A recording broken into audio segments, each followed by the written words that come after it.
Do words really have power? Our top 5% had two unique dynastic differences. My goal today is to share one idea, one thought, one concept that will have an impact on your life.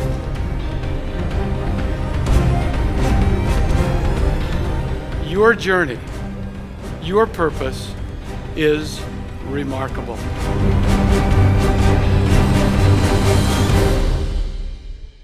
When I call information, half the time, they say, "Hold on, ma'am, I'll be right with you."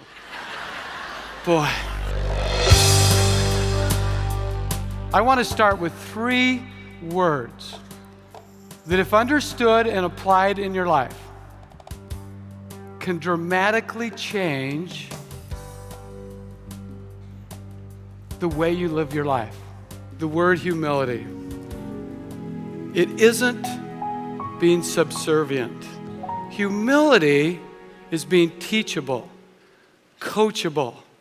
It is sharing your unique gifts, sir, the very best that you can.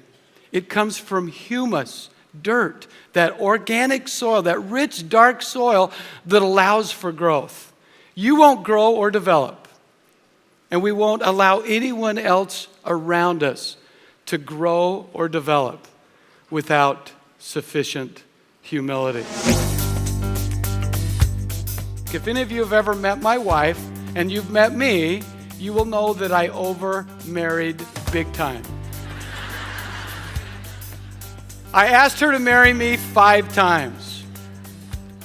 First time she said, "What's your first name?" before I answer. The first time I met her, I said, "I'm going to marry that woman." It took her 1.5 years to kind of get the same emotion. 30 years ago, when I proposed to her a 5th time. Sometimes it takes 5 times to make the close, right? Don't get discouraged if you say, "I've got a great opportunity here." Remember my roommates, I'd come home kicking a can, they'd say, "You asked her again, didn't you?" "Yeah, I did." But 30 years ago, I proposed a better life that we could enjoy together. And we would take our unique gifts and come together. And we just celebrated our 30th year anniversary.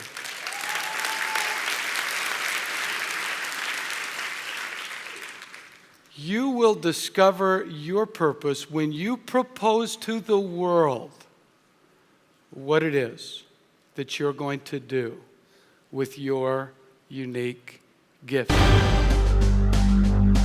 When I was vice president of sales at Franklin, we took our top salespeople, those that made sometimes 10 or 20 times more than the bottom 5%. Our top 5% had 2 unique dynastic differences. Number 1, they read 2 books a month.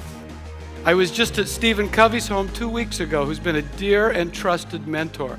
Stephen reads, or scans, if you can believe it, a book every single day of his life. He's in the autumn of his life. What does Stephen still have to learn? And he has a statement that I hope you'll remember. If you don't remember anything from today, just consider these words. He has a little band that he puts around his wrist. His band says, "Live life in crescendo." I remember the first time he shared that with me, and I said, "What does that mean?" He said, "Your greatest work is always ahead of you." I was asked by corporate to sign a few hundred of these books, and I tried to tie in the slogan. That just about killed me. I had about 2.5, 3 hours at a FedEx to get these out, and I wrote, "Congratulations on your remarkable success. Continue to drive behavior and act in a way that creates success. Namaste, Kevin Hall." And then I wrote out 2010. That took me about 5 minutes, and then I looked at it, and I thought, we're never going to get these shipped off. So I pretty soon started writing, "You're remarkable, drive safely, Kevin Hall." There are 1 or 2 And if you have the book, I will pay you for it. One or two out there, I just wrote help and just signed my name because we had to ship those babies off. Now, Dr. Gerald Bell, he took 4 years of his life. He interviewed 4,000 retired executive officers, and he asked this question: if you could live your life over again, what would you do differently? They were CEOs. The number one response was, I would have carved out life goals earlier. Life isn't practice, it's the real thing. Number 2 was health. Health is the first wealth. Number 3 was money. Number 4 was family. There are 8. But number 1 outnumbered the other 7 2-1. He sent me that study. I shared it with these 18 Boy Scouts. And then I said, whoever wants to go 21 miles instead of just 20, I'll buy you a steak dinner at the $1 Million Saloon. I guess that's legal. In Jackson Hole, if you do that. I had 4 takers. We took off running through the Tetons.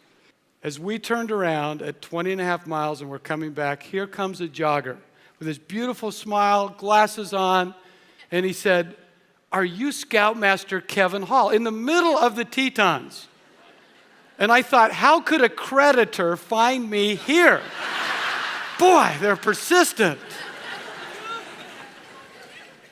And he came up next to me and he said, your scouts say you can't read a compass very well.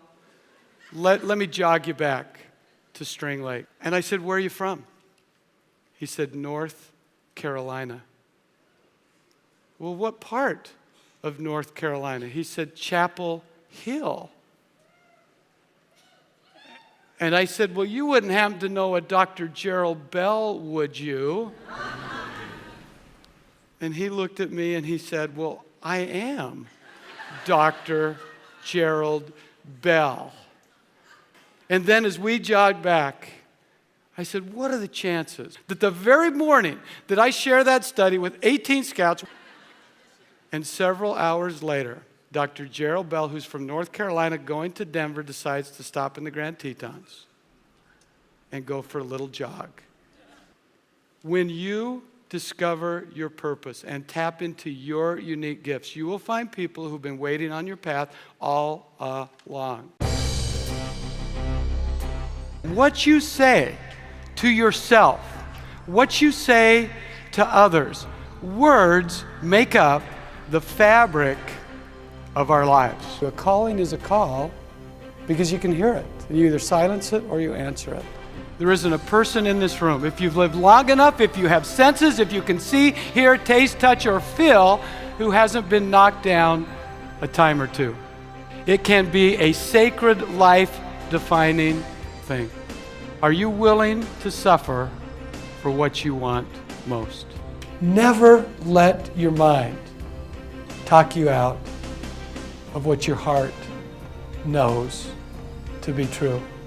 When you inspire is breath. You breathe life into someone or their dreams. Have you ever had somebody do that to you? Have you ever had somebody believe in you when you didn't believe in yourself? Spend your time with people who are investing, growing, and making a difference. You can't help someone get to their destination without getting a little closer to your own. It has been an absolute honor to be here today.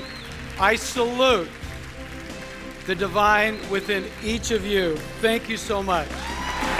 Thank you.